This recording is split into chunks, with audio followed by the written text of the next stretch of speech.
హ్మ్. స్క్రోల్ చేసింది చాల్లే గానీ, నీకో ఉపయోగపడే కాన్సెప్ట్ చెప్తా విను.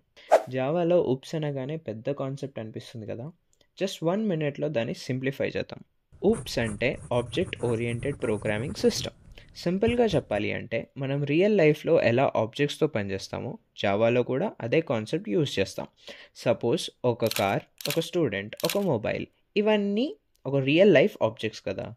జావాలో కూడా మనం క్లాసెస్ని క్రియేట్ చేస్తాం, వాటికి ఆబ్జెక్ట్స్ క్రియేట్ చేస్తాం, just like real world. So ఇక నెక్స్ట్ ఊప్స్లో 4 మెయిన్ పిల్లర్స్ ఉంటాయి: ఎన్క్యాప్సులేషన్, ఇన్హెరిటెన్స్, అబ్స్ట్రాక్షన్, పాలిమార్ఫిజం. ఇందులో ఫస్ట్ ఎన్క్యాప్సులేషన్ అంటే డేటా అంటే వేరియబుల్స్ అండ్ మెథడ్స్ అంటే ఫంక్షన్స్, వీటిని ఒకే క్లాస్లో కలిపి ప్యాక్ చేయడం. దీన్ని చిన్న ఎగ్జాంపుల్తో అర్థం చేసుకుంటే, థింక్ ఆఫ్ అ క్యాప్సూల్. దానిలో మెడిసిన్ ఉంటుంది, కానీ మనం ఆ మెడిసిన్‌ని డైరెక్ట్‌గా టచ్ చేయలేం కదా! అలానే జావాలో కూడా డేటాని లోపల హైడ్ చేస్తాం. మనం ఆ డేటాని డైరెక్ట్‌గా యాక్సెస్ చేయలేం.